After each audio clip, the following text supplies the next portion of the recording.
o,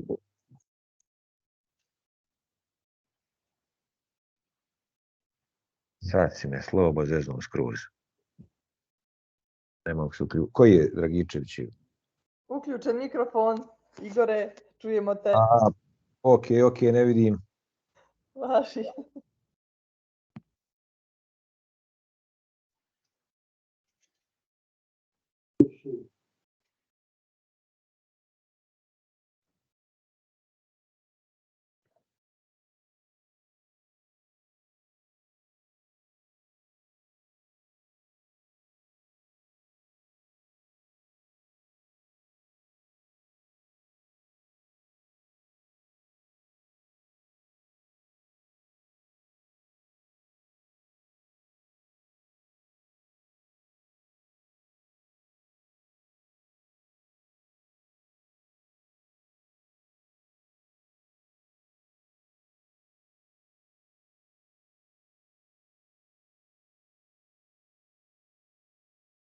Good morning, everybody. Mariana, can you hear me? Yes, I can hear you. I came home on time, so. Yes, well, congratulations. Excellent run this morning. Because before we start, I would like to explain what happens to our people who are from our country in Sure. our language. Yes. It's not You problem. will. The floor will be yours. You are starting everything. Okay, I mean, just want to make sure that there is no misunderstanding. Okay. Dobro jutro svima. Hvala vam zaista što ste se odazvali pozivu za učešće u ovoj radionici, ali evo prije nego što počnemo sa zvaničnim dijelom, ja samo moram da kažem šta mi se desilo i vjerujem šta se dešava generalno nama u svim institucijama u našoj zemlji. Znači, prije par dana najavim kolegama iz Mađarske da postoji eventualno neka šansa, iskreno ne znam ni šta mi je bilo da to uradim, ali da postoji šansa da će nestati struje na fakultetu ili tako nešto i u tom slučaju sam ih zamolila za još dodatnih 10 minuta vremena koliko mi treba da odem sa fakulteta kući, da mogu da učestvujem u radionicu. I 15 do 10 nestaje internet na cijelom univerzitetu sa informacijom da uopšte ne znaju kada će doći. Iz tog razloga Andraš govori dobro prolazno vrijeme, pošto sam kao obavijestila istog momenta krenula kući da bih mogla stići. Okay, Andraš, I finished this unofficial part of my explanation, so maybe we can start with the meeting. So according to agenda, yes. The first part belongs to me. So hello everyone. Thank you everyone for taking your time and for the participation in this hopefully, let's say, short but useful workshop that is regarding to the application of forest carbon sink optimization model for Bosnia-Herzegovina. This workshop has been prepared in cooperation with our colleagues from Hungary, where we, through the few months of joint work, try to, let's say, model our existing data related to the forestry sector in Bosnia-Herzegovina to see how this newly dated modern model works in our forests. And according to the agenda, you will hear more from the colleagues, from the Andras, from Gabriela, and from the Victor. But please, during the each, let's say, part of the workshop, if you have any comment or immediate intervention, just raise your hand or turn on your microphone, because I think this should be the interactive workshop to share our experience and to see the results of this model. This workshop will be recorded because our intention is maybe as a final product of our work to publish some joint paper or to see what can be else done in the coming period. So that would be all from me for now. And now I would like to invite Victor to present his part of this workshop and to say a few words to the participants. Good morning, everyone. Thank you for the opportunity for me to present this workshop. My name is Viktor Rec. I'm a modeler here at REKK in Hungary. I'm a member of a team who developed this FOX model along with Ms. Gabriela Szajko, Mr. András Kis, and Mr. László Pajzs. So with this, I would like to show you my presentation. So as a general introduction to this model, what is FOX about and why it's useful. So this model that we developed is a bioeconomic forestry model, meaning that it considers also the biological environmental aspect of forestry, but also an economic aspects, and basically the goal is to model based on some input parameters how the model, how the forestry manager should optimize its decision on how to harvest, at what time, and on which volume, in order to get the most benefit out of the forest. And so the basic model, it looks also only to the timber values of the forest, so no other non-timber benefits such as carbon sequestration, biological diversity is considered. And basically it also, so the factors that we consider here is the forest ecosystem. I will go into more detail in the next slide, but also the revenues that the forest manager can realize by harvesting, and also the associated costs of harvest and reforestation. But since since the model is looking for a longer time horizon, therefore interest rate, it's important as well, like how much our money will worth in the future. So basically, this is the basic model that we ran, and so based on this forest ecosystem characteristics and the market, how the market looks for timber, the manager will make a harvesting decision at what time and in which volume we should harvest.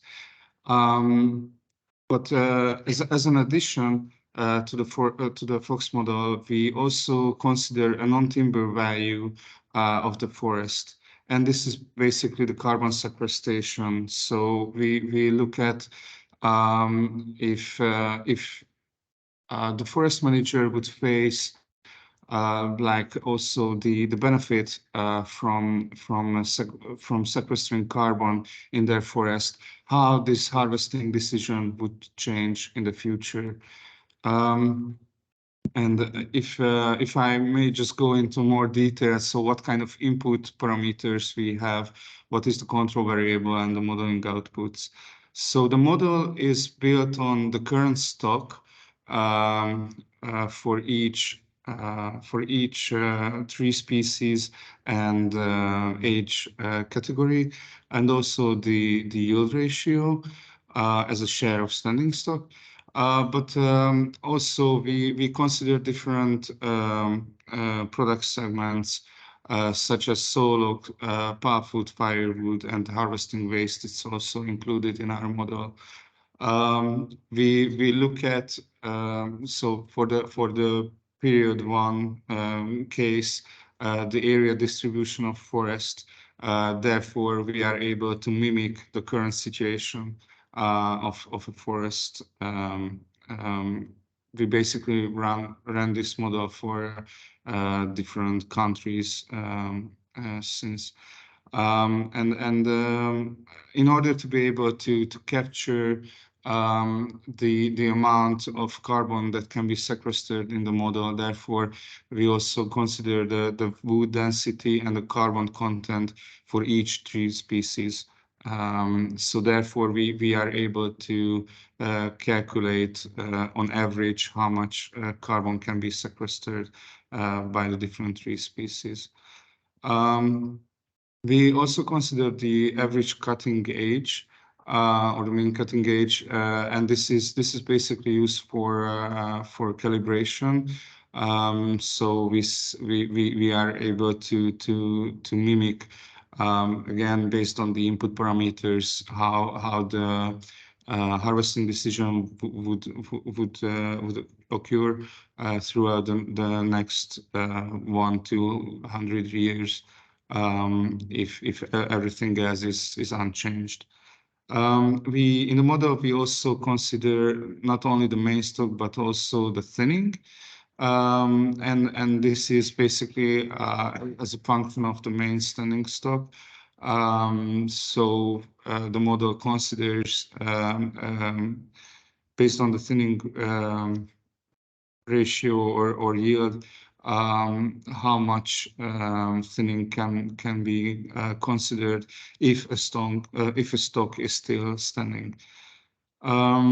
Besides that, we are able to consider also protected stocks in the model. I mean, in our results, but it's not included in the model. So therefore, the total standing stock is divided into two: the optimized stock and also the protected stock.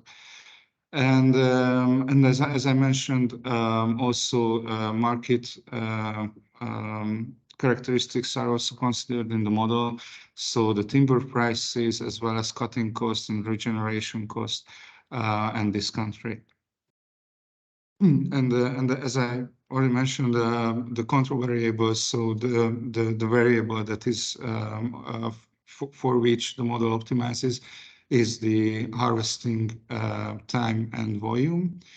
And this is basically one of our modeling outputs, but therefore we can also consider the changes in main stock and thinning. And so this is for the baseline model without any additional non-timber values. But if we consider the non-timber values of carbon sequestration, then as an alternative scenario, then we can compare these two by scenario analysis, the results from with and without carbon payment. And here we can also have an additional information about the carbon sequestration supply. So which means that if we add to the model and we say that the manager, the forest manager realizes a given carbon price, then he or she would be able to provide more carbon sequestration in the future by keeping the stock for an additional period. I would just very quickly show you some results from the Hungarian case as a hint, but more importantly, Mariana and András will talk about the Bosnian case. So here you can see how for Hungary how the main or the total standing stock would change based on our modeling results. And just to give some main hints here, here we can see that at the beginning of the modeling horizon for 4 or 5 periods, the total stock would decrease, and this is due to the fact that forests are very aged ones in Hungary, and therefore when we cut and final cut a forest and we regenerate this, it will take time while the total standing stock will rise again. If we look at, so this was for the base case, and if we look at how the total standing stock would change if the forest manager would realize €4 per ton CO2 carbon payment, then we can see that already at this lower price, carbon payment, the total stock would be more even, and it wouldn't decline throughout this period, and it would actually raise in the future as well. And this is due to the fact that again that the forest manager is told that if he keeps his or her stock for an additional period, then he would realize a carbon benefit. But on the other hand, if we final cut, in that case, this manager should pay the carbon payment back. And basically here, this is a graph which shows not the changes in standing stock, but the changes in carbon sequestration at different carbon prices compared to the baseline scenario when the forest manager was not realizing carbon payment. So here, this is a comparison to this baseline scenario. So here, for example, at the case of carbon payment €10 per ton CO2, we can see that in the future, some of the additional carbon would be stored. But if we raise this carbon payment, let's say for €40, as I just shown before, for a given period, so for 10 years, the additional carbon payment would raise compared to the baseline scenario when we have no carbon payment, and we can therefore we can see that at carbon payment around €60, which is indicated by this orange line. Here we can have a really significant amount of additional carbon sequestered in the Hungarian forest. And just so therefore, just to give you some very big takeaway messages from the Hungarian case, here we could see that the integration of the forest sector into the national climate mitigation policy it would deliver substantial welfare gain, and this is due to the fact that as we could see that at very low prices the forest could really sequester large amount of carbon, and so in our estimation for Hungary, we could see that forests could remove as much as 14 to 20% of the total national greenhouse gas emission.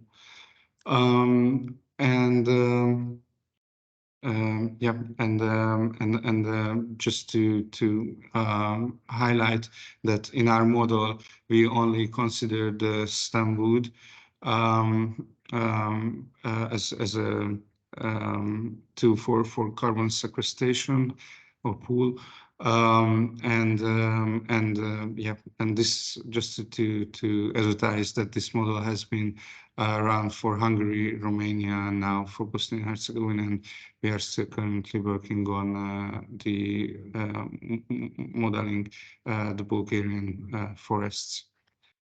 And and with this, I would like to thank you for your attention. And if you have questions, just please ask me. I'm happy to answer them. Thank you.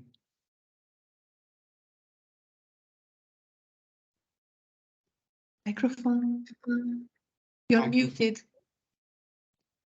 You are muted. We can't hear you. Sorry. Samo kažem da evo, ukoliko neko od kolega ima neko pitanje koje želi da postavi vezano za ovu konkretnu prezentaciju, može to da učini sada, a može i kasnije. Ukoliko želite da se sada javite, možete samo isključiti svoj mikrofon i postaviti pitanje, prethodno se predstaviti ili podići ruku, ovdje ima negdje ta opcija. I was just saying that if someone has some sudden question or discussion, just we are open to finish it immediately.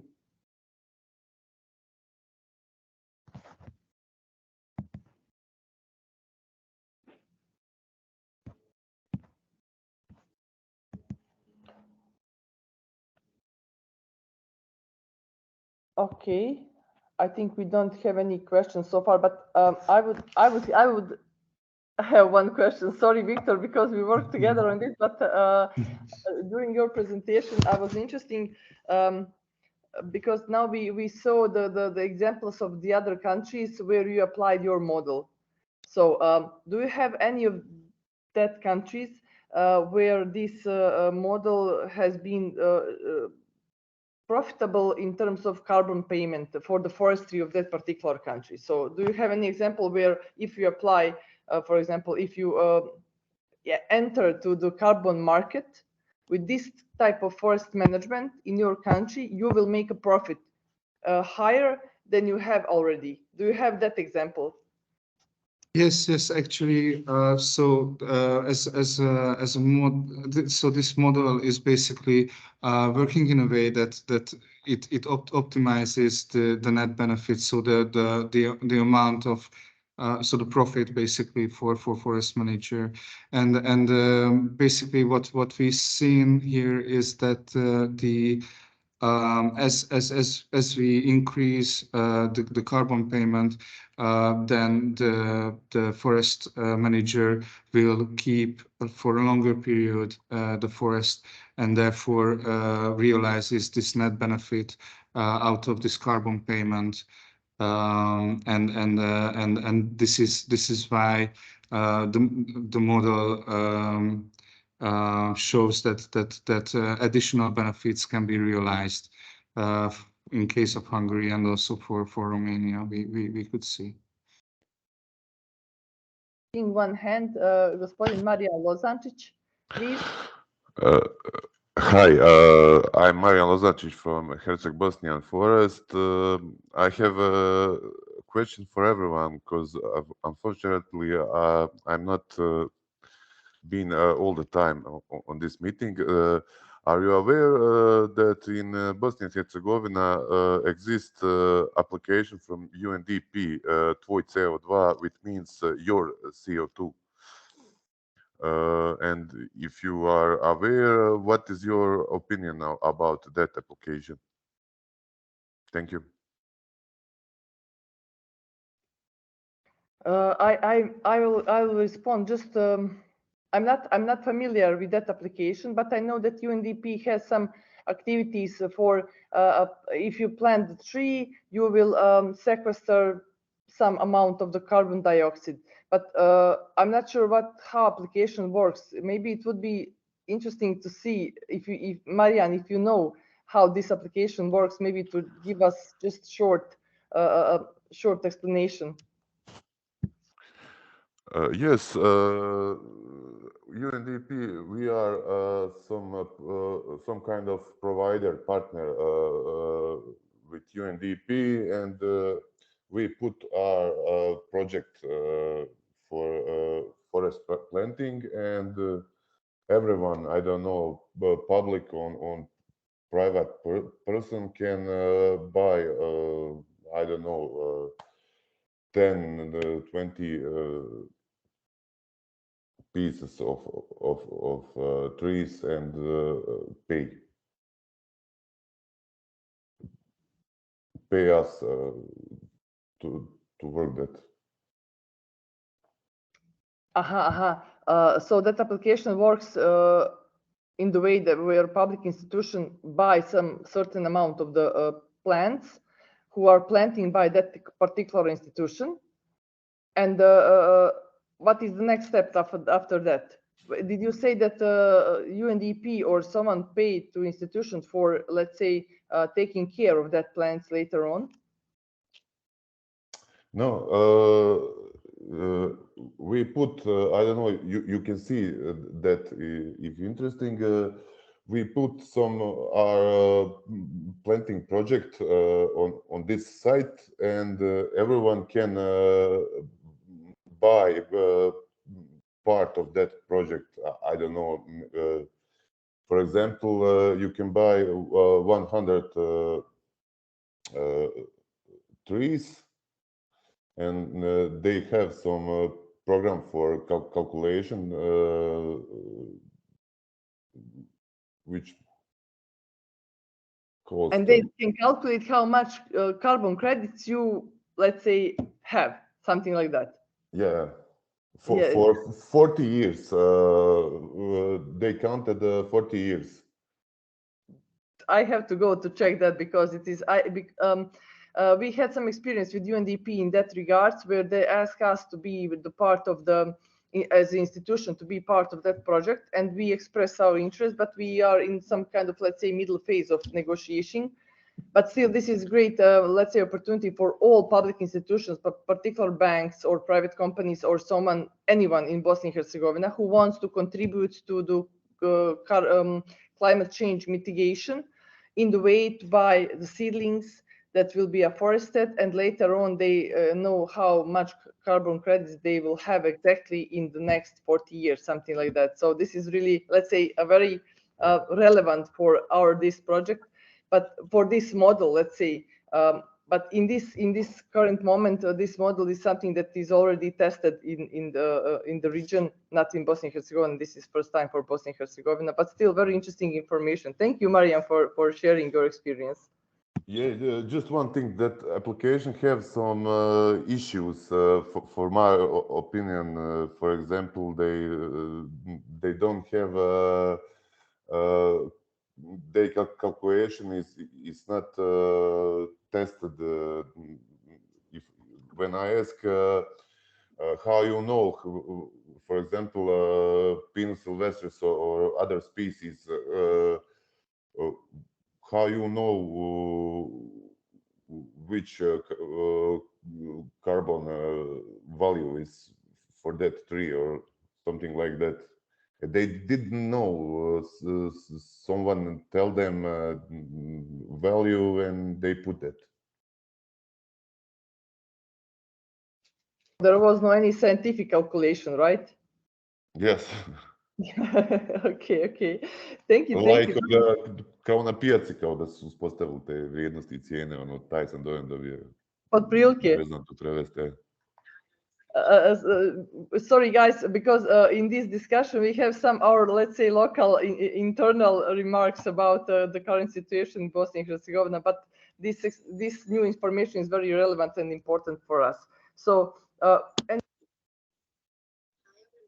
yeah, if I can also react to these topics, one comment is that I believe the European Union is now working on the harmonization of exactly this methodology, how to calculate the carbon content of new forests and existing forests. So I think that there will be a more uniform approach in the near future. The work started last year, and hopefully in the near future it will be available, because currently there are many different approaches, different certification schemes, and they don't necessarily follow the same methodology. But I think that there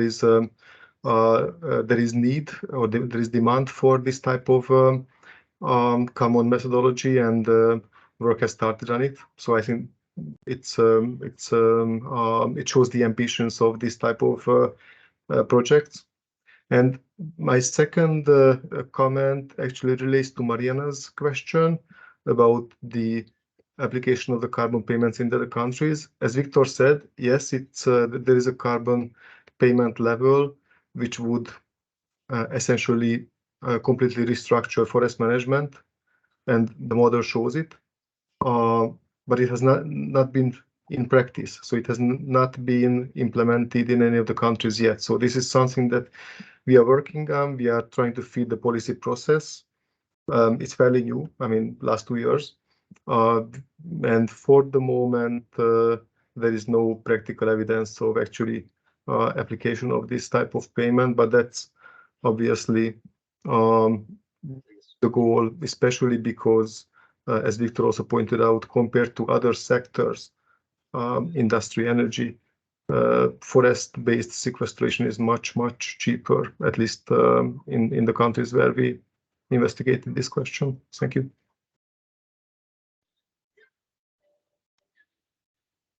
okay, so if we don't have any sudden comments or questions, maybe we can continue. Gabriela, right? Please, Gabriela. Yes. Gabriela is the next one, so we will listen about her presentation in terms of better clarification of, let's say, all these carbon things, how everything is functioning. Thank you very much, Mariana. I'm going to be very quick, and I'm here to provide a different viewpoint, a context to our discussion today, because we started the whole thing about the forest carbon sink optimization, that we work in energy economics, and we study a lot about energy market developments, and we were really astonished by the surge on bioenergy, biomass-based energy production, both in power and heat. And we were really considered about trying to find and identify a certain capacity of biomass available in our home country, in Hungary, for the case of energy and climate planning of the government.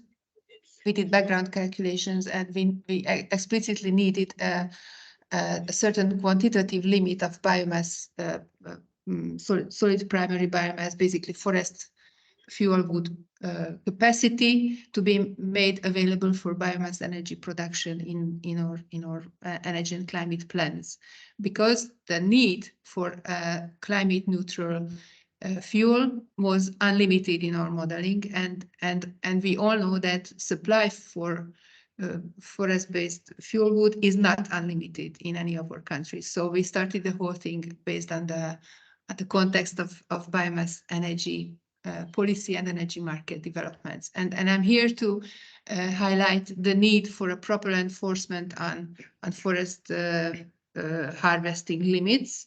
And you will shortly see that in the case of Bosnia and Herzegovina, we find that the ongoing harvesting limits are critical to keeping your forest stocks. And I'm here to demonstrate that whenever there is a risk of loose enforcement on harvesting limits, you can have dramatic impacts on your forests. And sorry to rush through this, because I'm not the key presenter here. If you have questions, please feel free to ask later on. We see in several countries of Central and Eastern Europe, based on our own research at REKK, at the Corvinus University, that we find very serious gaps between official data on supply and demand of solid biomass for energy. And we investigated it for several years, over a decade now, and we find serious issues in methodology, both in forestry statistics and in energy statistics. But yet, besides all these investigations, there is a real threat, a real chance that part of this gap is explained by illegal logging. So it means that harvesting limits are not enforceable in the countries that we studied.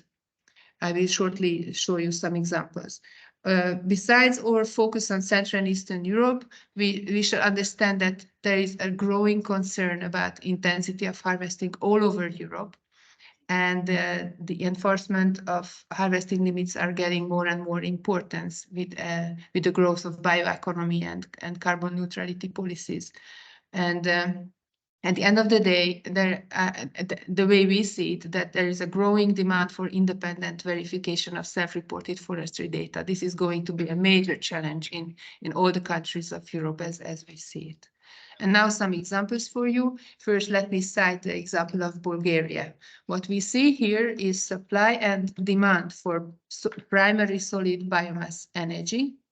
Basically, on the supply side, we accumulated everything that comes to this category. Basically, we see the dark green area, that is the supply of domestic fuel wood in this country. This is covering most of the demand.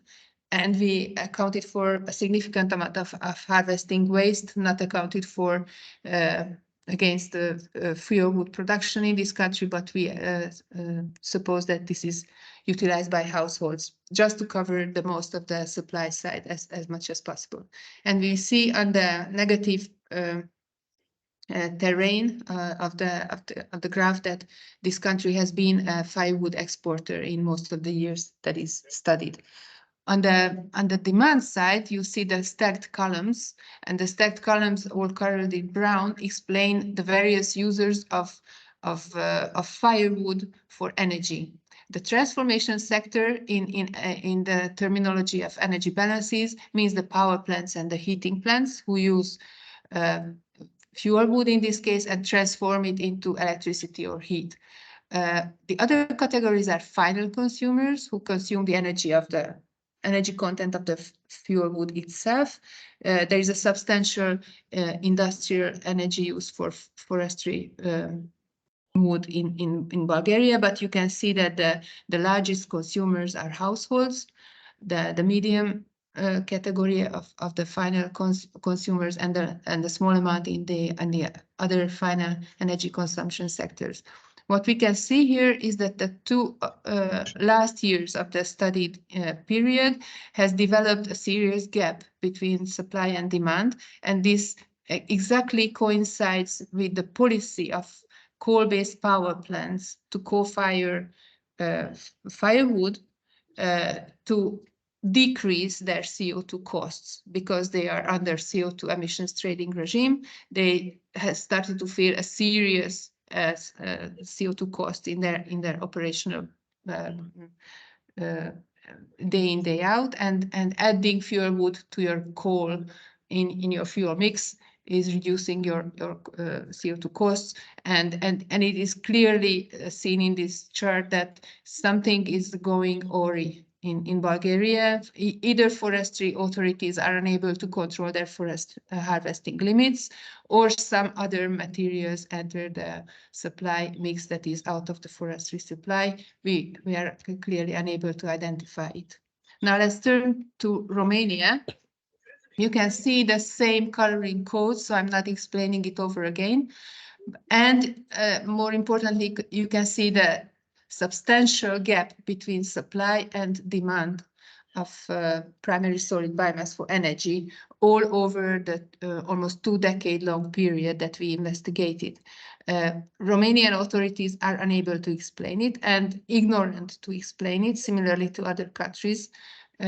Similarly to my own country as well, because they are happy to have so much biomass energy in their energy balance, because that accounts for against their renewable energy targets. So this is important that they respect their own calculations on biomass energy use, and they are unable to match that demand from official data of supply for biomass energy. Probably I would like to draw your attention to one single aspect here, that Romania is net importer of firewood in the past several years, yet unable to make up for the gap. And finally, let's turn to Hungary, the country we know the most of. Here we could add a single additional category to the supply side. As you can see, agricultural waste is added because several heating plants in Hungary consume agricultural byproducts and waste like straw and all that kind of stuff. And we got this data communicated by the Energy Authority, but we still were unable to close the gap significantly. The gap is more than 50% in historical average over the Hungarian energy balance. So nobody actually can explain what goes into it. And there are speculations that some waste is part of the household energy that is reported as firewood, but it is statistically unjustifiable to fill the whole of the gap. So as in the other two countries before, in Hungary, the problem of illegal logging or unenforced harvesting limits is absolutely on the table, and it's in the policy debate. It's a hot potato that is thrown to and from between the agriculture and the energy administration, and unable to answer the gap we see here. Probably I jumped this, it's not very important. And finally, just to remind you that this is a European-wide problem, I would like to advise you to consult this debate over the Joint Research Center's publication in Nature, that there is an abrupt increase in harvested forests area over Europe in the past couple of years. It's a very fine research. It's based on fine-scale satellite data, and the researchers identified at the European Commission, an almost 50% increase in harvested forest area over Europe, an increase of almost 70% of biomass loss for the period of 16 to 18 relative to 11 and 15 over Europe, and the average patch size of harvested area increase of over 30% across Europe. This debate has been going on for several years now. Even the European Forest Institute challenged the results, but the researchers at GRC are in several responses, they are defending their findings. So please be aware that anything that we are now exploring you about the harvesting limits in your country, in Bosnia-Herzegovina, is of key importance in rest of European countries and their forestry practices. Thank you for your attention, and I can answer any questions if there's time for that. Marianne and András will decide if we carry on. Okay, so thank you, Gabriela. I saw these presentations, but I haven't heard your presentation of the presentation. So that's why I will have one question, but before me, please, I will give the floor to people who wants to comment or ask something about this Gabriela's presentation, please.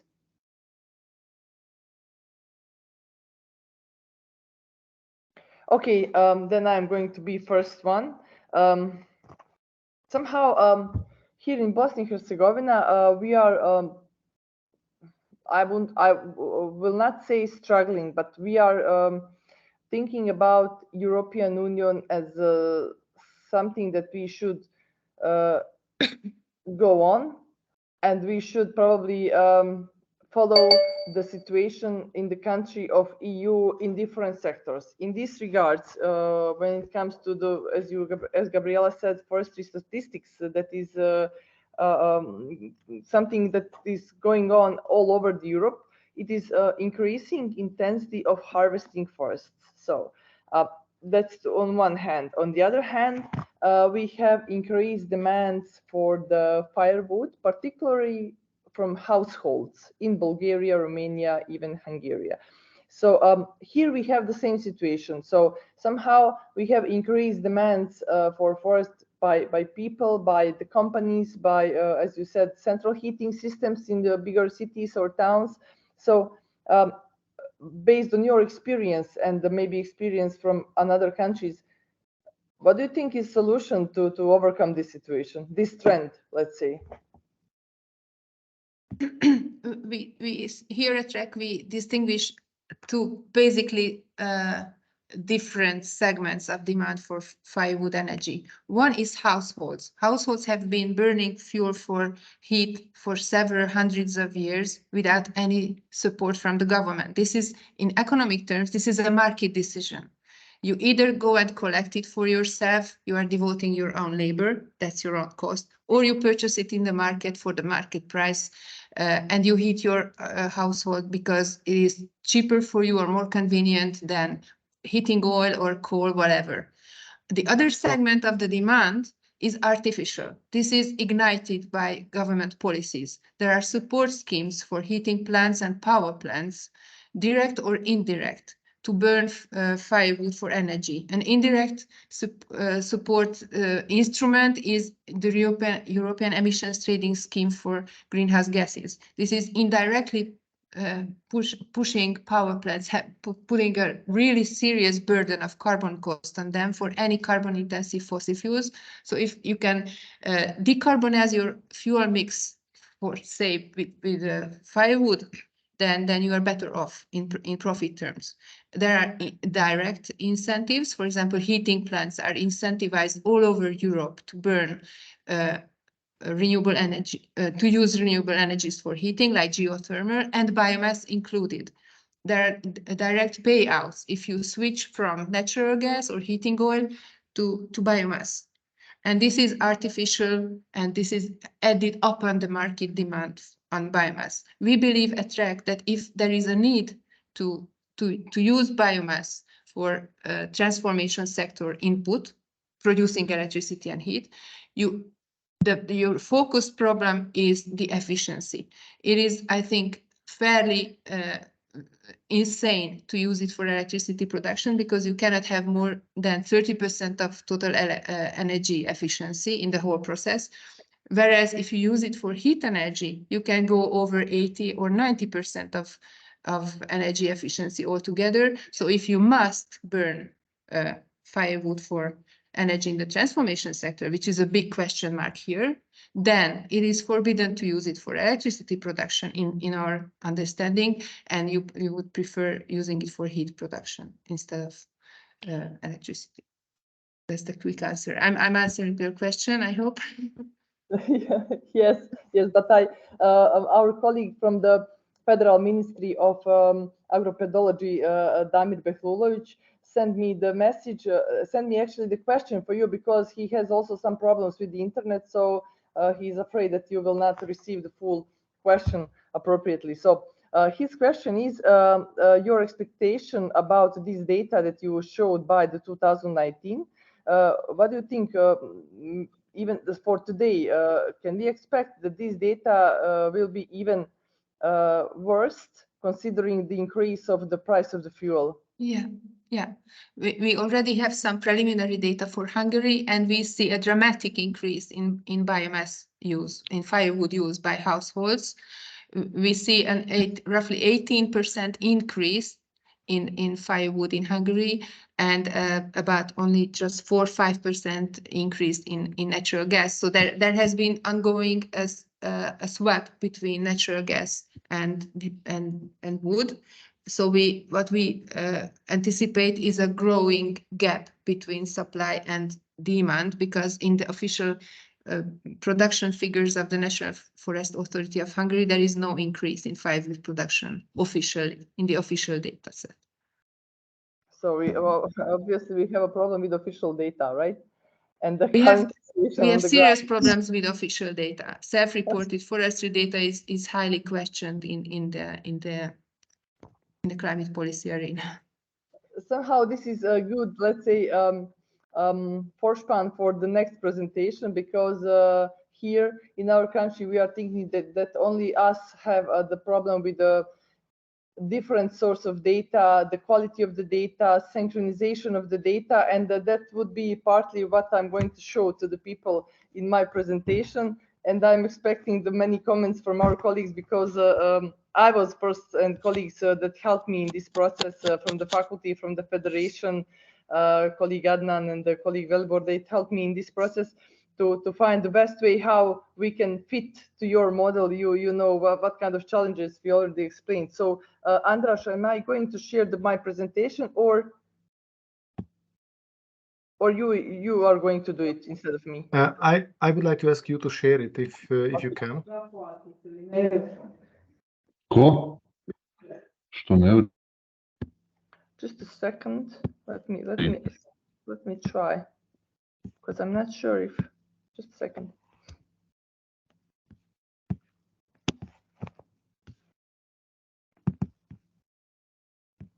But I don't see here the possibility to share it. Just okay, if you I can share your presentation, and you just have to tell me when to step to the next slide. Okay. No, I think now. Can you hear it now?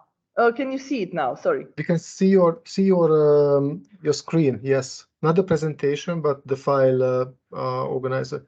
What about now? Not yet. Because it's already on the screen. No, we don't see it. If you can switch off the sharing and start again, trying to select either the full screen or specifically the presentation. Let me try again. Usually this works.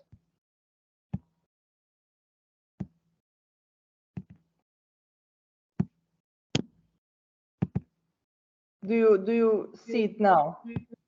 Yes, we can see it. It's not in the display mode, but we see it. Okay. Here I will try to shortly explain what kind of data we provided to this FOX model, and what kind of problems we faced with in the whole process. Because as you know, all this data that we saw from our colleagues from the European Union, their forests are different than our ones. But before that, not because of us, but because of the people who are not from Bosnia-Herzegovina, I will just give brief overview of the forestry sector in terms of the policy framework and institutional framework, just to better understand how challenging was to provide data if we don't, if we have, let's say, forestry sector that has been relay on the level of the entities. And in one entity, we have one Ministry of Agriculture, Forestry, and one public forest enterprise in Republika Srpska. But in Federation of Bosnia-Herzegovina, another entity, we have on the entity level the same, but also we have cantonal level where 10 cantons have Ministry of Forestry and the public forest enterprise. So in this way of functioning, it's very challenging to have unique approach and unique database or any kind of, let's say, analysis, not only for this model, but for any other research that we have to do in terms of the natural resources. Okay, so this is just a little bit about what kind of we have natural characteristics here. It is, I think, well known for all participants in terms of, but for these purposes, it shows only to participants see how heterogeneous we are in terms of geomorphology, vegetation, slopes, different soil types, and even different, let's say, climates that are not shown here. From the previous research on different, let's say, papers or projects, and even for existing documents with our colleagues from different institutions, we try to identify the main challenges in forestry sector for both entities and Brčko district. So as a post-conflict... Sorry, Mariana, sorry, I think that your slide is not moving, so we still see the administrative structure slide, not... So your PPT is projected, but not the actual current display. Can we... I'm going to stop sharing. Maybe you can, Andras, maybe you can share my presentation. Okay. Let me do that. Yeah, you know, our internet, even at home. Sure.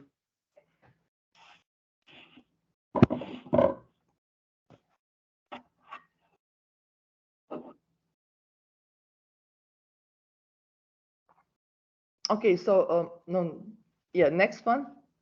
Just this one. Next. I already said a few things about next one. That one. In terms of let's say main challenges for the forestry sector as a post-conflict country, even today we are facing with really serious and increased political tensions over the natural resources, over the jurisdictions of the natural resources, where somehow we are trying to keep the jurisdictions on the entity level, and there is which is quite complicated in terms of, let's say, concretely this kind of research. Besides of that, still 30 years later on, we have mined areas which are not the subject of any forest management, even though that areas are not managed for 30 years. So we didn't take into account that, let's say, forestry areas. Next, please. When it comes to implementation of legal framework, for example, we have a law on forestry. There is no state law on forestry in Bosnia-Herzegovina. There is a law on forestry in the Republika Srpska, but still, I think colleagues from Federation is struggling to have a law on forestry on Federation level for more than 5 to I don't know how many years. And unfortunately, even today, that law is not live yet. But there are laws on the forestry on the cantonal level. But on the other hand, not just in forestry sector, we have that problem in many other sectors when we have some particular law, but the implementation and system of control is not sufficient for the, let's say, sustainable management of that particular natural resource. And next, please, Andras. And in terms of as a post-conflict country, we are still in the, let's say, weak economical situation where the local people, unemployed people, and generally people push the high pressure on the forests. And I will be honest, where the awareness of forest importance is of secondary importance here, because main focus of the in forestry sector is still economical income. Next one, please.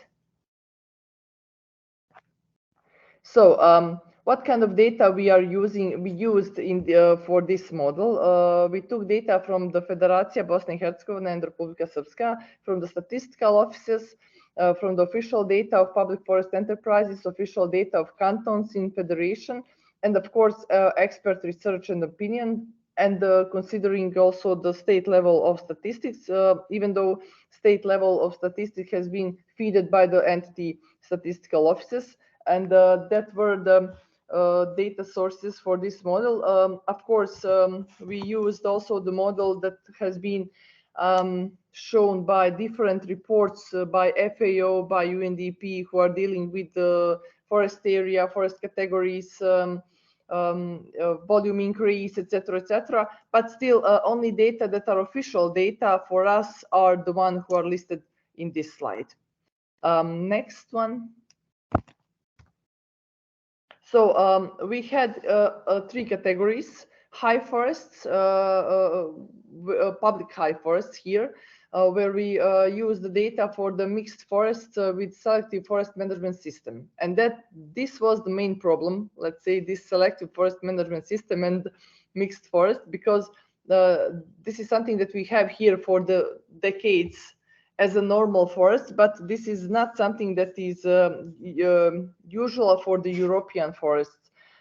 Second category was coppice forest, the most presented ones. We took 3 species: beech, oaks, and the others.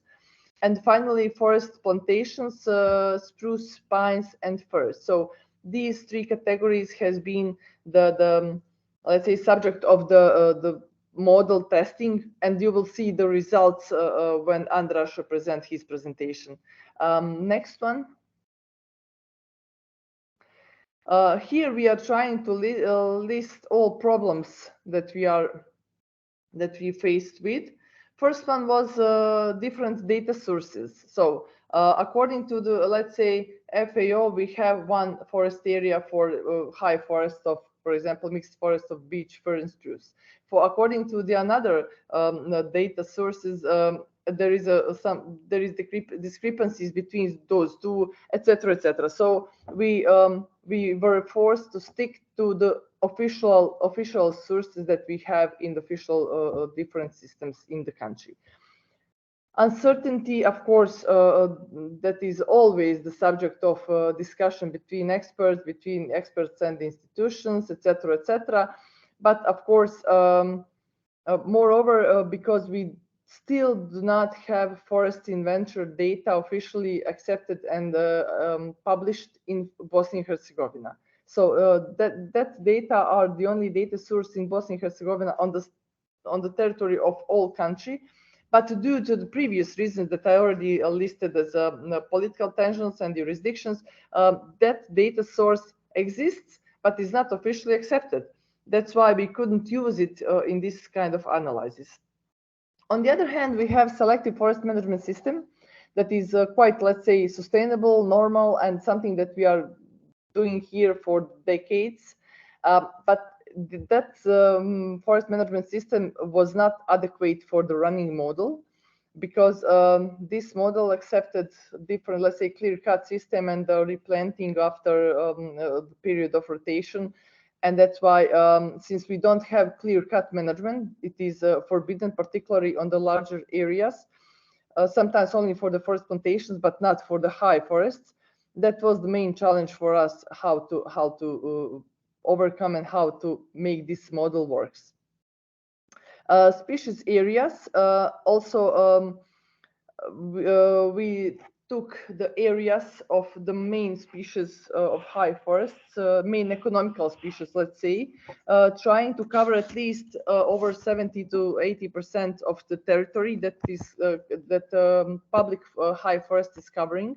Of course, these analyses don't have anything to do with local forests, some military forests, some all other forest categories besides public high forests for which we could find the data. And of course, here finally the one of the challenges that we are facing with was to represent the areas for each tree species, which was calculated based on the distribution of volume stock per diameter per 1 hectare here. The data that we are taking from the forest management plans, and of course percentage participation of individual diameter classes in the total volume stock. For these purposes, we have used the tables of taxation elements of high and coppice forests for Savezna Republika Bosnia-Hercegovina, where we use a table of thickness for the particular tree species, the main one, and based on that, we make the let's say calculation of diameter per year per area based on the coefficients that we used from these tables. Next one. And this is some data that we found from the FAO report, I think published in 2021, the most recent one in terms of deforestation. But from this diagram we couldn't, and from the report we couldn't find does illegal deforestation goes into this diagram, or only official, let's say, forest management has been presented. But still, as you can see, we don't have any concrete trend. It depends on the year, depends on the, let's say, demands and let's say the plans that are listed in the forest management plans. So, but after the Andras presentation, you will see that my expectations were much lower. I was expecting that after running this model, we will face that the forest management in Bosnia-Herzegovina and its entities is not on the, let's say, suitable level. But you will be surprised in that way after the results. And I think I have only one more, Andras. Oh no, this is something that was remained from the previous presentation. Next one, please. I didn't want to give any conclusions because I think we should conclude after final presentation given from colleague Andras, because I think that is the core of our work. And if you want, you can ask now, but is unclear.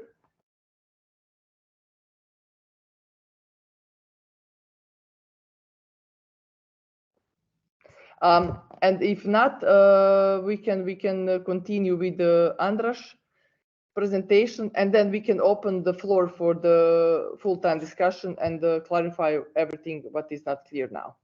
Thank you. Thank you very much, Maria. Thank you, Mariana. So let me share my screen again, but now with a different presentation. Okay, do you see the presentation? Yes. Excellent, thank you.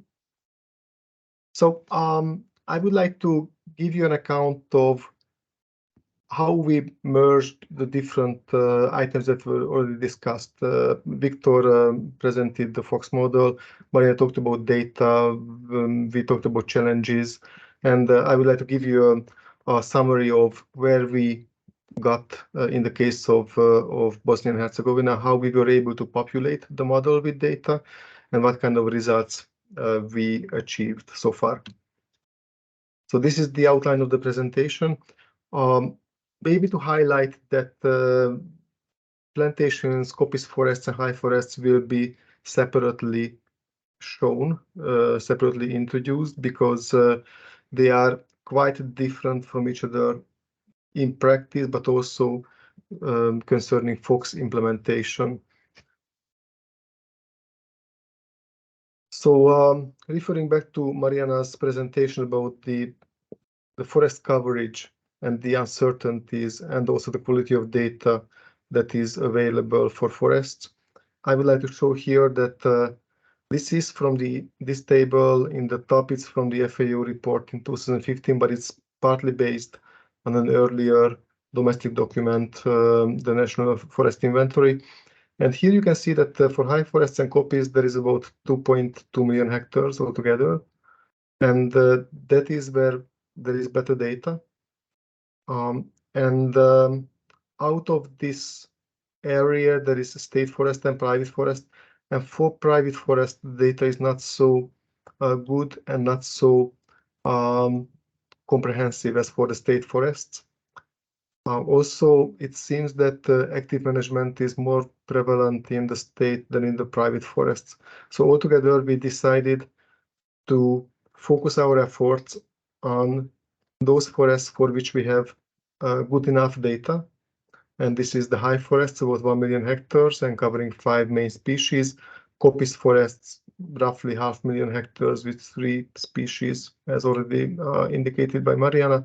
And we also look at plantations, which is somewhat lower. It's almost in the negligible category with 3 species, but it's a different structure, and we thought it would be interesting to also apply the FOX model to this category. And so in sum, we only look at these types of forests and only the state-owned economic components of the forestry sector. So altogether, this is 1.5 million hectares. However, this, in our opinion, is the most important 1.5 million hectares in the case of Bosnia-Herzegovina. And if we look at the structure of these forests, what we find is that high forests actually contain a lot more and also a lot more valuable wood than the other 2 forests. So even though the area of the high forest is less than 2/3 of the total analyzed area, but the stock of trees within high forests, as far as cubic meter, it is more than 80%. And we also know that these are older trees on average. They are more mature. They also represent both economically and ecologically much higher value than the plantations of the coppice. So high forests, we receive a special attention in our analysis. This was already mentioned by Mariana that we had some challenges concerning the data structure. In your country, the forests are recorded based on the diameter of the trees and the number of trees per hectare for all the different species in the forest management plans. And we needed age groups and also cubic meter per hectare. So this type of conversion was carried out by Mariana and her colleagues. And another conversion that we had to apply is that, especially for high forests, there is a lot of uneven aged and mixed species forests. So kind of like this here, you can see that all different, well, that's a simple representation, but different ages and different species together. However, our model is based on even-aged and single-species forests. So essentially, we had to restructure the existing forest stock into what we call virtual forests. So we are grouping similar age and similar species into one group, like it's one forest. We know it's not, but for modeling purposes, we are applying this concept of virtual forests, which has the same volume, same hectares, same age structure in a regrouped fashion. Let's look at some of the numbers that we were applying. We are still talking about inputs to the model. So here you can see the hectares. Actually, this is 1,000 hectares for plantations, high forests, and coppice for all the different species, broken down to age groups. Now, this type of statistics was available for plantations. That's fairly certain. For coppice, it was available with some uncertainties. And for high forests, this was not available. So we had to actually create this structure. And we did this, we could call it a calibration exercise, in which we were trying to meet a number of criteria. First of all, we know that harvest has taken place for the last 2 decades. And if you harvest an area or even a small patch, then new forest and seedlings, young trees will appear on that forest area naturally in the case of high forests. So that was one guidance to meet the recent harvests as far as new forests today. Another criteria was to have a harmony between the total volume of the timber in the forest, total volume of the wood in the forests, and the yield curves and the total area. So we had to run some little calculations, some algorithms to satisfy all of these. And concerning the area coverage, here we didn't have really a better data, so we applied uniform distribution after the age 20 for all of these categories. However, we had to make some adjustments to the yield curves of the main stands to ensure that the total volume of the stock in this forest is the same as the recorded volume in statistics. So we were using yield curves for the main stands and also for thinning. On the left here, you can see the main stands. These are the high forest species with higher growth potential. We talk about periods here covering 200 years for the moment. And these here down are plantations and coppice forests, which have lower yields altogether. There is also thinning. Thinning is mainly taking place for plantations, but not for the other 2 types of forests, or at least on a much smaller scale. And we used the FSCAM methodology to derive these curves in order to smooth the curves and also to fill in missing pieces of data. And then when we did the calibration exercise to create a harmony among the different variables, then we had to make some little bit of adjustment to some of the yield curves, especially upward adjustment, because otherwise the model would not reproduce the current total volume of stock in especially in the high forests of Bosnia and Herzegovina. We also apply sortiments in our model. So when a tree is cut or when a small patch of the forest is cut, then there will be different qualities and different values of resulting timber. Sawlog is the most valuable, and then there is firewood and pulpwood, and there is some harvesting waste which stays in the forest, or maybe it is collected by households for firewood purposes, but it's not commercially sold. So here you can see the shares of the different sortiments at harvesting age. Here you see the harvesting age of the different species. And Sawlog being the most valuable component, this has an important factor when harvesting decisions are optimized within the model. Higher the Sawlog share, the more valuable the timber will be at a given age. So you can see that the coniferous species of high forest, they contain the most Sawlog, and this implies that they are the most valuable timber at an old age. And so these are the harvesting time composition of the different sortiments. So to give you an example, for high forest beech, actually, if we go through the ages, so these are age categories, each of them at 10-year-old, so we go from 0 to 120 years old forest, we see that the share of Sawlog keeps increasing until about the harvesting age, and then it stays more or less stable. This happens here at the expense of firewood, which starts out as a high percentage and then it shrinks and then stays stable.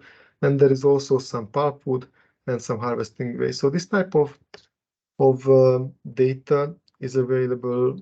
It was generated for all of the species, and it is applied in the model, and it feeds into each of the optimization exercises that are carried out by the model. We also applied, obviously, costs and revenues, since this is a bioeconomic model with an economic component. So here you can see the type of data that we used. these are the actual figures that were used in the model. Maybe I should say that for plantations, we used one type of sawlog price, one type of pulpwood price. Same with high forest, we used one uniform price that we received by getting the weighted average based on the volume of the main stock and the prices. We also use the real discount rate, which is 3% in our exercise. Real discount rate is the difference between the discount rate or the interest rate and inflation. So 3% is actually quite commonly utilized on long time horizons. The carbon content is important because we are providing some carbon incentives, carbon payments, and that is based on the carbon content. And plantations, these are the first results. So what we actually find that based on the current economic data, costs and prices, and the current stock and the growth, the yield of the plantations, it does not make sense to actually cut these plantations. And as far as we understand, this is also in line with reality. So to give you an example of Norway spruce, starting from the present and going through 20 periods, which is 200 years, the stock of this plantation would actually increase. This is in cubic meters of wood. Simply it doesn't make sense to cut it. Maybe in small patches it happens, but on large scale it does not. However, if there were higher prices for the sortiments, then active forest management would start. And this is what you observed. If the prices are 30% higher, indicated by this orange color, then a rotation forestry would kick in. And you can see that in every 60 years, the Norway spruce plantations would be cut and then reforested, and this cycle could go on. If the prices were even higher at 70% higher than currently, then again a cycle would take place, but this cycle would have a shorter rotation, only 50 years, not 60 years. And we had some similar results for pines and also for fir. Here we need, again, in this case, actually 70% higher prices would start the rotation forestry. Here, 30% prices would already be sufficient. So we can say that from an economic perspective, these forests don't yield a lot. However, from the perspective of carbon storage, they actually keep storing carbon, and this is happening without any carbon payments. So without any additional incentives, the plantations behave as they should from an ideal carbon storage perspective. For copies, we had a similar result. The only difference compared to plantations is that in the case of copies, there is a much higher sortiment price requirement to activate rotation forestry. So this is 4 times and 7 times higher. These are trigger levels that we found when modeling. With current prices, coppice forests stay more or less unutilized or underutilized. Again, maybe in some small patches it happens, but on average, coppice forests are not very attractive economically for harvests, especially because we also require the model to carry out reforestation after harvesting, and this deforestation carries a price tag. It's 4,000 km per hectare, and that is already too expensive. It doesn't make sense to cut the forest because the revenue from the harvest is not covering the cost of the reforestation in a simplified explanation.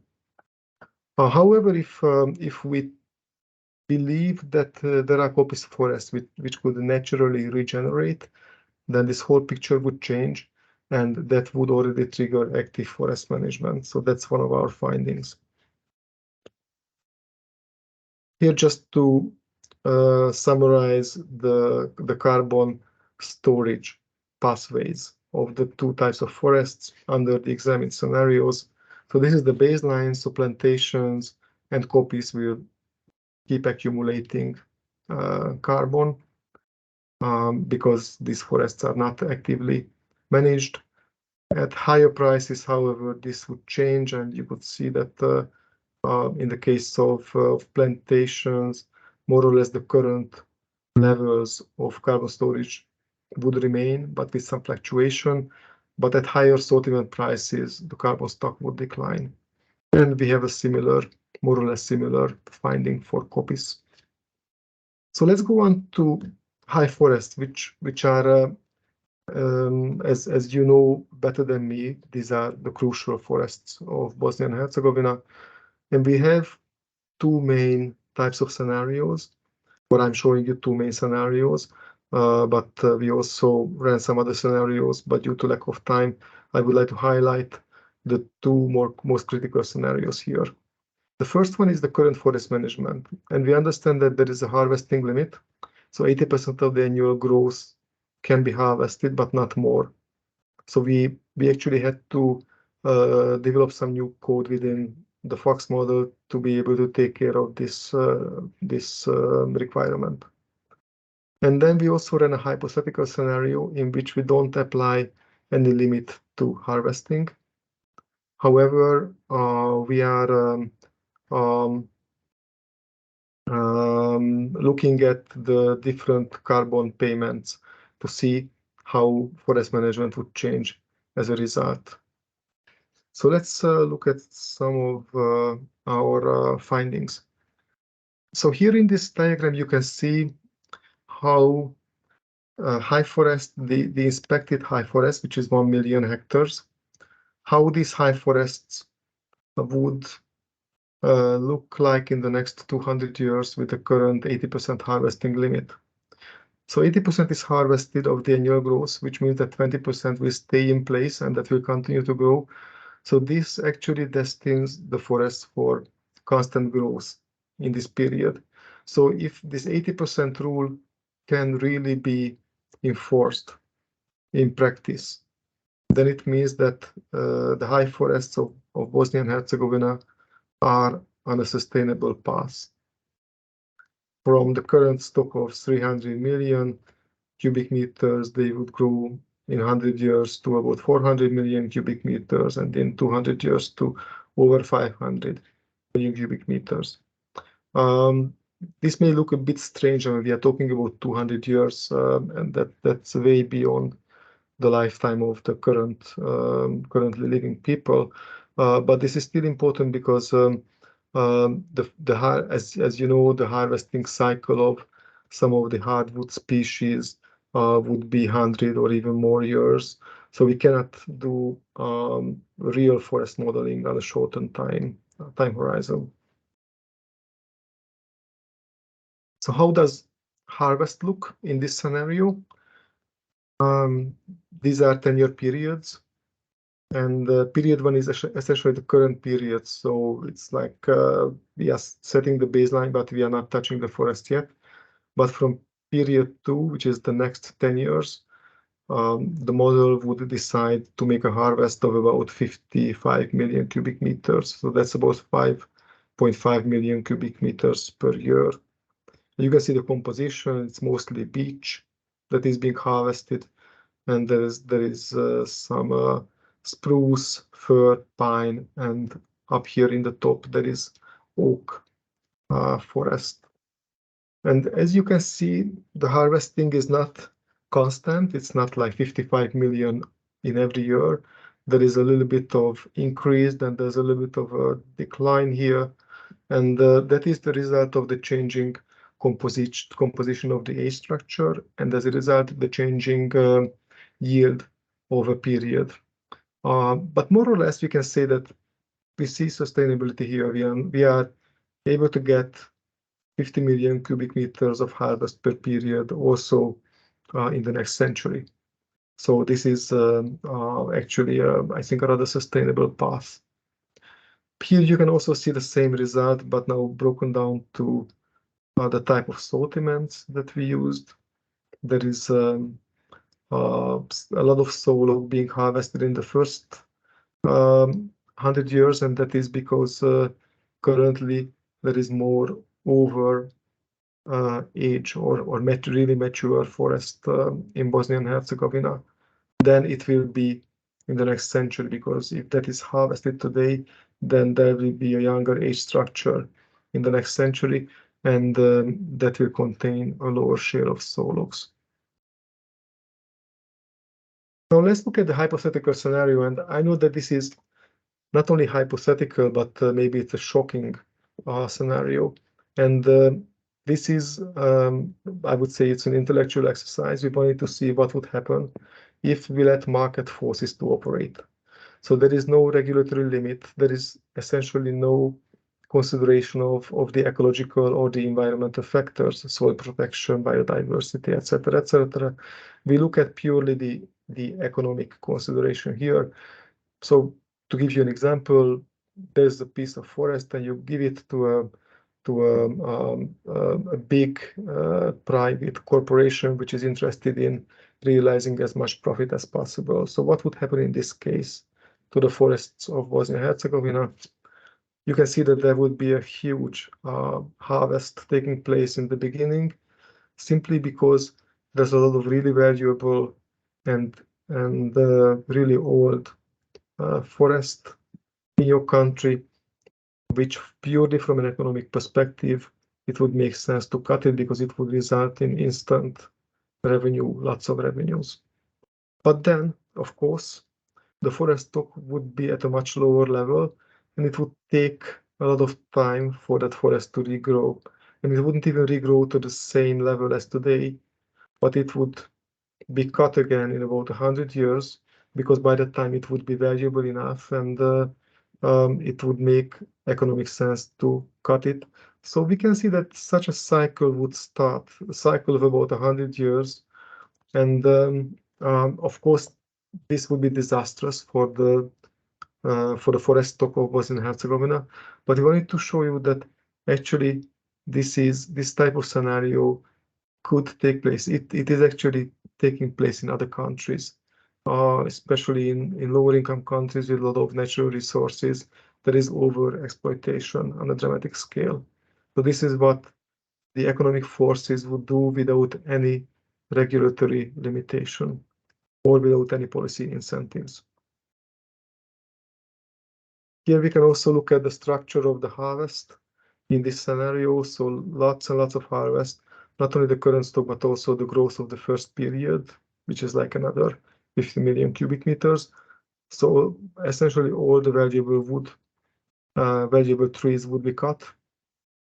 And after that, there would be a lower level of harvest. And then another jump, as I showed you, in about 100 years, there would be again a lot of mature trees, but not as much as today. And then cut. So this would be anything but sustainable. So why would that happen? Simply because it would generate more revenue. We calculated the net present value of the harvested timber. So here we take the revenue from harvest, we take the costs associated with the harvest. And if it happens in the future, then we discount it with our 3% real discount rate to look at the current value, economic value represented by all the harvests. And we can see that in the 80% harvesting limit scenario, the current value for the next 20 periods, 200 years, it would be about 50 billion convertible mark. In the case of the no harvesting limit scenario, this one here, it would be a little bit more, about 64 billion km. So you could say that more revenues would arrive, okay, but we would also create an ecological disaster. So we looked at the forest stock in these scenarios, and also now introducing carbon payments. So here what we see is the stored volume of CO2, carbon dioxide. If we look at this dotted line, that's the baseline, that's the current scenario with 80% harvesting limit. And as we would expect, the carbon that is being stored keeps accumulating for the next 200 years. Actually, for the indefinite future, but here we are showing the next 100 years. So there is carbon accumulation. In the case of the hypothetical scenario without any limits, we are talking about this pinkish line, and we see that the carbon storage is taking place at a much lower level. In fact, the currently stored carbon would be lost, or about 2/3 of the carbon would be lost. And then very slowly it will start to regenerate, but not to original levels. Now, if we introduce carbon payments, giving a certain value, so the euro value for each stored ton of CO2, then we could change this situation. So we are talking about the no limit scenario. So only economic interrelations are driving the harvesting decision, or bioeconomic interrelations. And we are giving an economic incentive through a carbon payment. So how would that change the picture?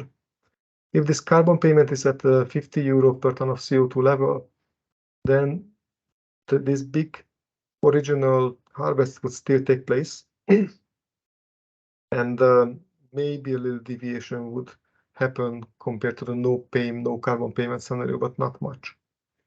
In the case of 90 euros per ton, we would see a considerable shift. This is still a lower pass than our baseline, but it's not as bad as the no limit scenario. And if 100 euro per ton is given, then we would actually get on a more attractive path from the carbon storage perspective. So what is nice, I think interesting here is that between 90 and 100, there is a big move. And this is because in the case of beech forests, which is the bulk of the high forests, we see that this is the level that would actually reallocate the economic incentives. So 90 is not enough, 100 is enough. Of course, we know that reality is not so dramatic. In reality, you have different quality of forests, different accessibility, different cost of harvest, and so on and so on. So this is the result of actually having a large piece of homogeneous beech forest in our model. If we could segment this model to different qualities and different economic characteristics, then obviously we wouldn't have this dramatic shift between 90 and 100. These two lines would be probably closer to each other. But still, what you should remember is that at around 100 euro per ton of CO2 payment, there would be a substantial change in forest management practices compared to the no limit scenario. We would be much closer to the current 80% harvesting limit scenario. And if we keep increasing the carbon payment to 150 and then to 200 euro per ton of CO2, then that incentive would further reduce the cutting of the timber. In fact, in this scenario, when there is 200 euro per ton of payment, none of the high forests would be worth cutting because the revenue from the carbon payment would be more substantial than the revenue from timber sales. Again, this is a simplified statement because there is a lot more complex interrelations behind this result, but that's the bottom line, that carbon payments are more attractive than sales of timber. So I think these results are actually quite interesting. And let me show you one more slide before going to conclusions. Then this is about the transformation of coppice forest to high forest. We understand that this is a policy goal. It's an intention to make this transformation. And it's not really happening on a meaningful scale. So we looked at the interrelations here, and what we found is that simply the current revenue is not enough to cover the cost of the harvest and the cost of the deforestation. And there may be some lost revenue from future thinning as well. But the bottom line is that the cost of reforestation into high forest would be too expensive. And here's the difference, according to our calculations, that's about 1,000 plus km per hectare. So if this type of or this level of missing revenue can be provided to coppice managers, then that could already trigger some transformation. And this transformation, from the carbon perspective, what would it mean? Looking at coppice beech here, this is the carbon pathway of coppice beech forests, starting today, looking at 100 years. And if the forest is cut, then of course that carbon is lost because it will be probably used as firewood or pulpwood. And there would be a new high forest starting, this blue dotted line. And in about 50 years, it would surpass the carbon storage of the coppice, and then it would increase quite steeply. So in a nutshell, this is a good carbon measure, good climate policy, but it requires some current payment to incentivize transformation from coppice to high forest. And the same story for the oak coppice. There would be an attractive shift in carbon storage in 50 years already, and in 100 years it would be really significant, but it would require some external assistance because based on market forces, this does not happen. So let's look at some of our conclusions or summaries, and I don't want to repeat myself, so I will not say those that were already quoted. I would just like to highlight these two levels, 100 euro per ton of CO2 and 180 euro per ton of CO2. These are two critical levels at which there would be a strong incentive for changed high forest management practices compared to the no limit scenario. And maybe also to say that I think these results are already useful and they could be further improved if there was better data, but we talked about data difficulties beforehand. But if we had more segmented data based on the productivity or the yield curves of the forest, that would be a very useful way of further improving our inputs and also therefore our outputs. One other way of improving the results could be to further develop the FOX model toward continuous carbon forest management, which is what's happening in the case of high forests in Bosnia and Herzegovina, because then we wouldn't have to create these virtual forest categories in FOX, but we could more directly apply the current forest structure. I think if there was better data for private forests, that would also be an interesting exercise to look at. And of course, these results could fit into the national climate strategy. So that's again something exciting to look at, because in all the other countries that we deal with, it seems like carbon sequestration of the forests actually provides quite attractive abatement opportunities compared to the industrial and energy sectors, and also compared to transportation. Another idea that we are just thinking about touching is to connect the Central and Southeast European timber markets, because there is export and there is import in all of these countries. So that would be really exciting to develop a model in which these markets are modeled together. And another item that is, I think, fascinating is to look at the impact of climate change on the forests themselves, because that can impact how trees grow, how vulnerable they are to different changing preconditions or conditions. So I think that's the presentation. Thank you very much for your attention. I hope you are still with us, and very much looking forward to your comments and questions. This is the first time that we share these results, so very curious what your reactions are. Thank you very much. Thank you, Andraš. Ukoliko bilo ko od vas želi da postavi pitanje na našem jeziku, ako se jednostavno osjeća dovoljno komfortnim da postavi na engleskom, slobodno postavite na našem jeziku, pa ćemo da mi prevesti. S tim da i meni dozvolite da ne znam ove stručne riječi, pa da ću tražiti neke konsultacije. I was just saying that if people want to ask in local language, they can do it, just because some of them probably are not comfortable to ask in English language. Because here I feel myself as on radio, because I received the message where one colleague asks,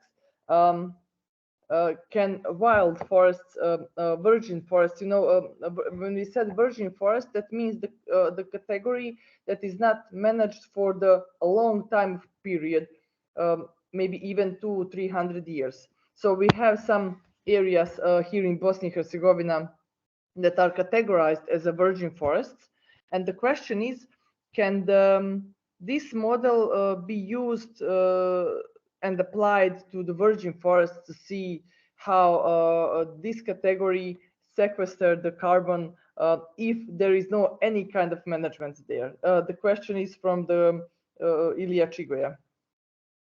Yeah, the answer is yes. As long as there is data about the yield curves, then it's very easy to implement these type of forests. But not only about the yield curves, but also about the composition of the forest, what is there currently.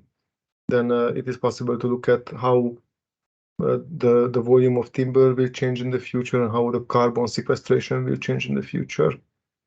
And again, that's as Victor was saying in the beginning, we have managed forests, and there's also the option for protected forests in the model. So these will be protected forests, which are not managed, which are not cut, not harvested. So we just let them grow, and we can easily ask the model to calculate what will happen in the future with these forests.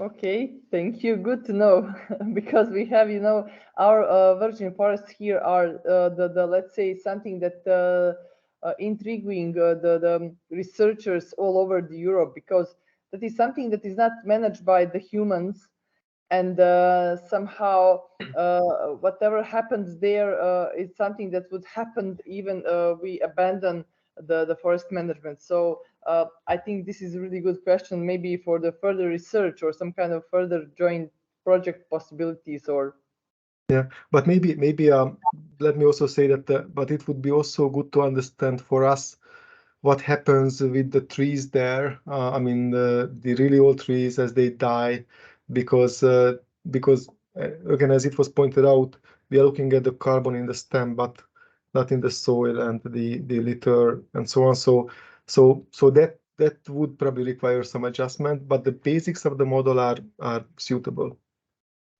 As far as I know, that the old trees or let's say fire affected trees, light strikes affected trees are staying there. So there is probably a lot of carbon sequestrated in the dead wood and in the first 30 centimeters of the soil.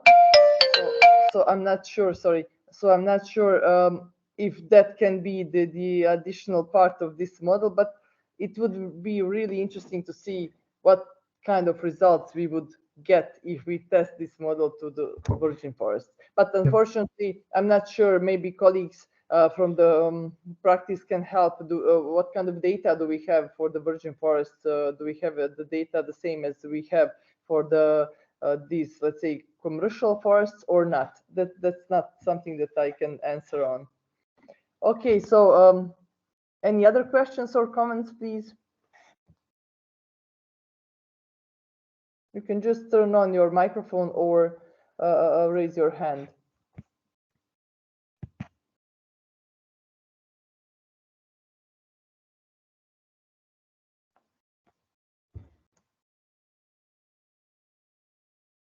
maybe some of them send me the questions through the. Someone is trying to call me through the Viber. I would ask Andras until the people think about the questions.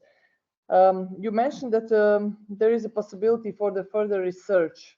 One of them was the impact of climate change on forests in Bosnia-Herzegovina. So what did you think about that? What kind of research we could do it together? Yeah, I think well, first of all, this is not a possibility, more like a desire. So we don't have, like a project lined up already for this topic, but I think what would be really interesting to see is how and this is mostly it's a biological question, not an economic question, but the model can be applied to incorporate these issues. How the forests would grow differently than today, because there is a change in the external conditions, the temperature, the precipitation, also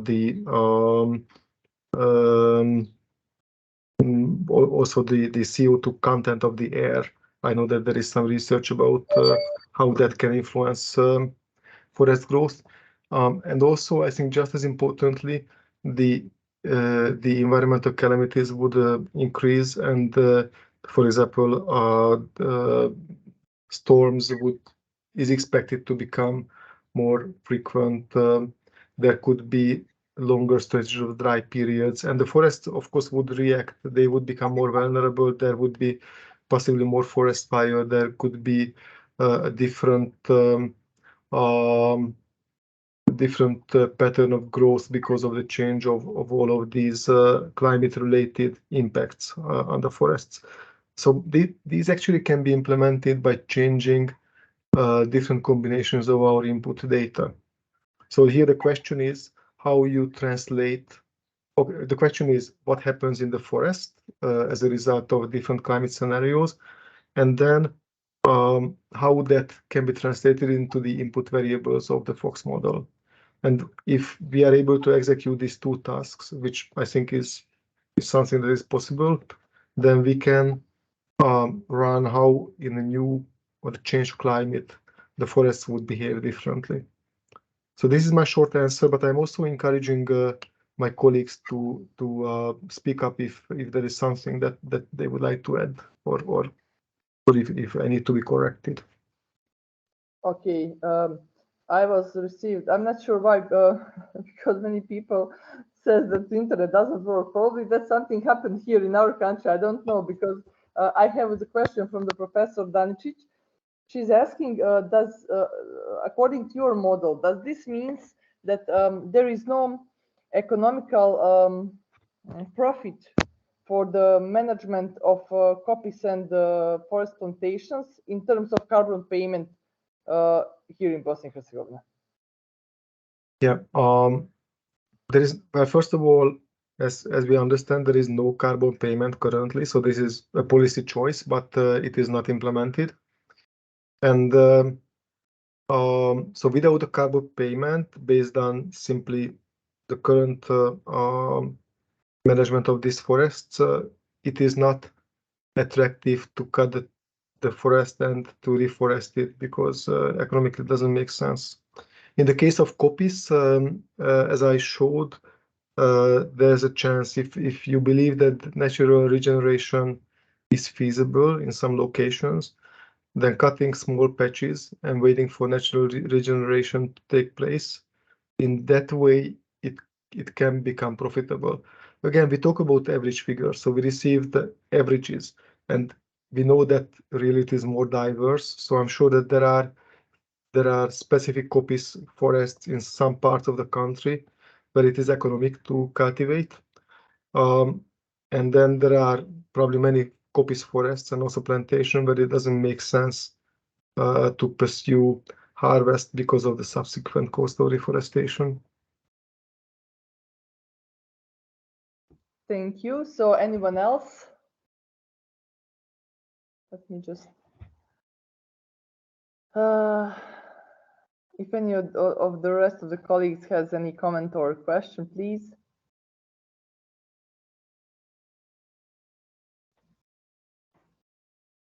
Also, we are really looking for comments. If you think that maybe some of our assumption is not the best, and you have an alternative suggestion, or if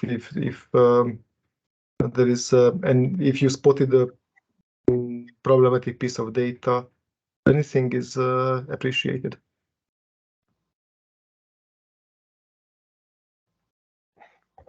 Ako bilo ko ima neki komentar vezan za ove rezultate koje ste mogli da vidite iz ove prezentacije, bilo bi dobro čisto da znaju za rekalibraciju ovog modela, recimo prilikom budućih nekih istraživanja, analiza.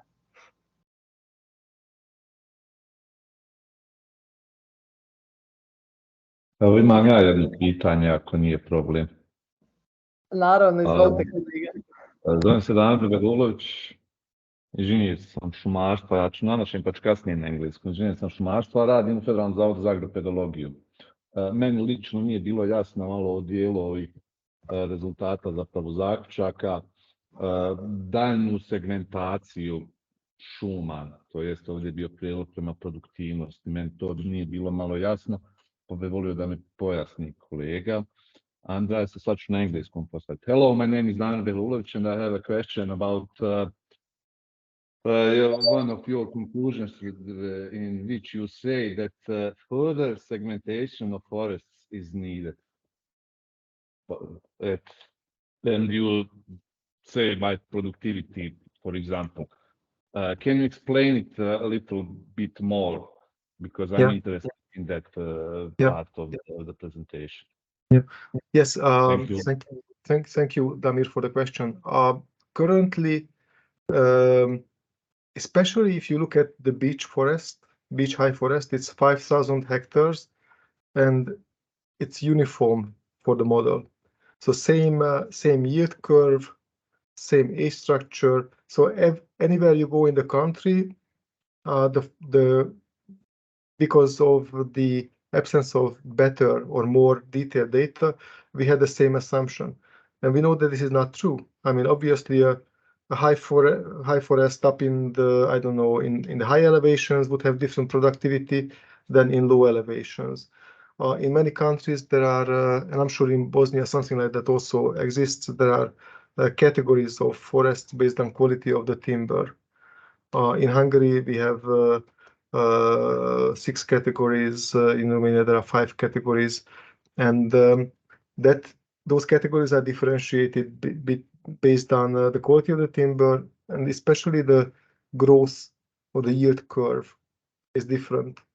And if we can, I said segment, if you can differentiate between different beech forests, for example, and we could apply them in the model as separate forest categories, then we would have, I believe, more subtle results, more differentiated results, and we wouldn't have this big jump from 90 euro per ton of CO2 payment to 100 euro per ton of CO2 payment, because we don't consider that to be realistic. Obviously, there would be a much more gradual shift as a reaction if you change from 90 to 100, or maybe the change would start at 70 and gradually until 120. There would be a nice shift in changes. So this is what I mean to have more segmentation of the forest, because that would help to fine-tune our results. Okay, thank you very much. Thank you. Do we have any more people who are interested to list a question or comment something? Anyway, I think all presentations are already available because we send them all through the email, and probably, Andras, we could leave the link if someone else have some later question for you or the colleagues in terms of this, let's say, results, or maybe to share some ideas for some kind of joint further research. That would be very good, because exactly. Here we have, I know what could be the problem, because many of people sitting few of them sitting on the same PC, and some of them do not have microphone, but they can hear, or you know, this internet. I don't know what happened today, but I received 4 messages from the people who are here, but they cannot because something's happened, and that's why maybe I think we are in line with the agenda, because we said we will start at 10 and finish at 11, so at 12, sorry. So I think we can conclude this today workshop, and I would like to thank you all people who take their time to listen us and to comment and share experience, and hopefully we will have some feedback from your side. Emira, did you? I'm sorry, I saw the Emira hand. Is it by mistake or? Oh, sorry, it was a mistake. I apologize. Okay. Because I think all of us need to think a little bit about these results, because this is something new for us, and many people is coming from academia, from NGO, from the ministry, from public forest enterprises, and I believe that we will have some feedback later on as well. But if we don't have any further comments for today, Andras, I'm giving the floor to you as a host to, I don't know, to say a few words for the end. Yeah, well, thank you very much. Thank you, Mariana, for your being at our conference here today. And also thank you very much for all the attendance. I really hope that that what we shared is useful, or it's triggering some new thoughts. I would like to say that we are writing a report as well. The report will be ready in a couple of weeks' time, and that will be also available publicly. It will be an English language report, but it will give all the details, even those that we didn't cover today. That will be distributed through Mariana. It will be available, and when you are reading the report, we are also very much interested in receiving feedback or receiving contacts, discussions, whatever. I think it's a topic that will be extremely important in the coming decades, and I believe that this is actually a start of a research process, not the end. So even though our project is finishing, I can see that there will be a need, and it will be important to continue. And I hope to do it, or we hope to do it with some of you as well. Thank you very much for your attention and for the 2 hours that you spent with us. We really appreciate that you devoted your time. And Gabi would like to say, yes. Just a final sentence that I would like to thank on behalf of my colleagues for European Climate Foundation to provide the grant to do this research. And we are really grateful for the grant by ECF. And I would really encourage our colleagues in Bosnia and Herzegovina to think for European Climate Fund as a devoted partner to researching biomass and forestry policy issues in countries of Central and Southern and Eastern Europe. So thank you, ECF. Thank you, Gabriela. And of course, we are staying really at your disposal if you have some new project ideas, and if we comes up with some new project idea that is suitable for that kind of donors, please, we should stay in contact, not only from our faculty, but we have colleagues from the Faculty of Forestry Sarajevo, we have colleagues from the Federal Institute for Agropedology, etc. So maybe we can think about it for the next year, because we can make really strong consortium here from Bosnia-Herzegovina that can support that kind of research that could be suitable and funded by the donors that you mentioned.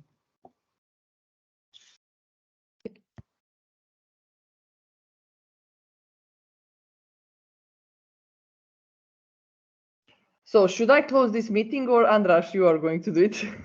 I think, Mariana, you are very good in managing the meeting. So please close it. Thank you very much. Thank you. Okay, I think we said everything. Thank you for your time, and thank you for your comments, and we will stay in touch. I believe that we will have another opportunities to work together. Thank you guys for everything. Thank you. And have a nice day. Thank you. Thank you. Bye. Thank you. Bye-bye.